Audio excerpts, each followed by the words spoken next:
VAT to come in 2021. Is that expected in this regime change, and what does it mean for Oman? Well, VAT itself is something which happened already, as you know, in the UAE. And so it is an attempt, to shore up domestic finances.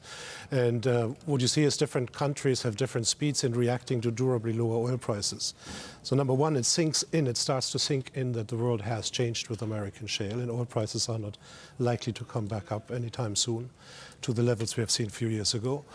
And you see that with the rocket attack on Al-Qaeda, the tanker attacks, and then lately the killing of the general. Oil prices just go up a little and go down again. They don't even go up long enough for producers in the US to hedge. And then countries reacting. The UAE has had a pretty tough adjustment fiscally. The big question is not Oman, but Saudi Arabia, that had a pretty weak or no adjustment. And Oman is struggling in between and surely doing its best. It's something which I think has to be done, and you will see that at oil prices in a range between 50 and 70 or so, the region can cope. I mean, let's talk about that in a bit more detail. The story when it comes to shale in the United States, the rig count continues to come down, and you look over the last 5 years, and we're actually continuing to trend down. The folks at Goldman Sachs put out a note. They're saying the bank still has a $63 a barrel forecast for Brent oil. He says it's mainly due to a 50 to 20% rotation of the forward price curve. I mean, are you on the same page with that kind of thinking? Well, the interesting thing here is this kind of ping-pong game, which we've seen since 2014 when prices first collapsed. Prices are very low. You see shale reacting and production increases slowing, or in the past you have seen them even becoming negative, so shale production actually going down. Then something happens by OPEC plus members cutting production, prices go up, and immediately shale goes back up.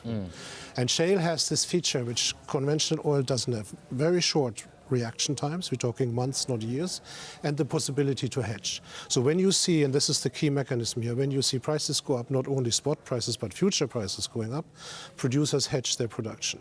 And they're likely to bring on this production down the road no matter what the actual prices are a year from today.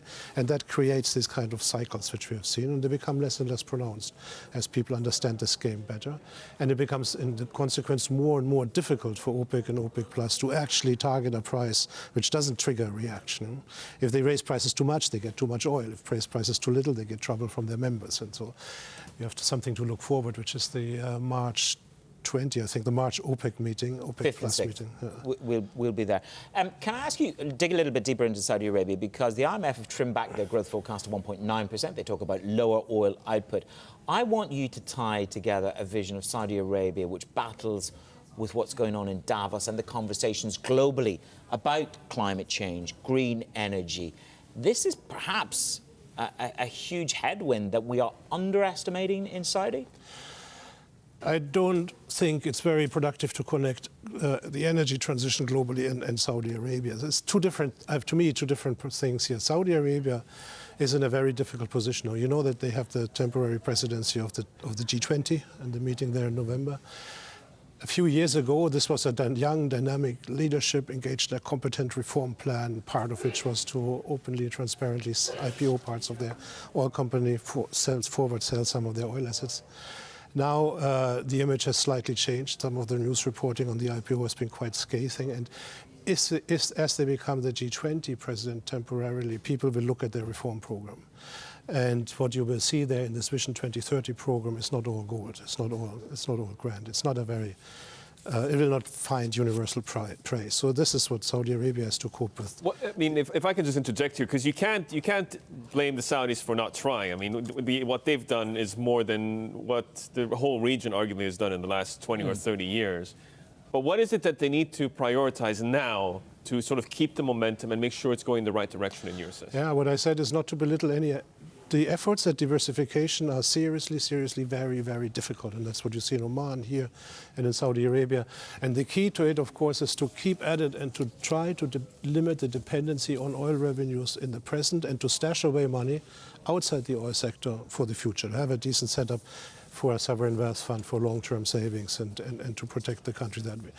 All these diversification efforts are not done in a day, and that's part of the problem. So if you missed the train for 20 years, then it's hard to react immediately. And that's the big difference between Saudi and its neighbors, I think. Yeah, and Ziad did some pretty good research about where the targets, when they were set, where they are now, and where the ambitions are for 2030? 2030 also is a bit of a program which picks the raisins, out of the cake and says we will do this and this and that. It doesn't have a very strong macro component. It doesn't have very strong budgetary, requirements. And it's hard. It's very, very hard again to implement anything which cuts away income from people who are used to that. Without being clearly able to say you get this and this and this in exchange. And that's what diversification would mean at the moment.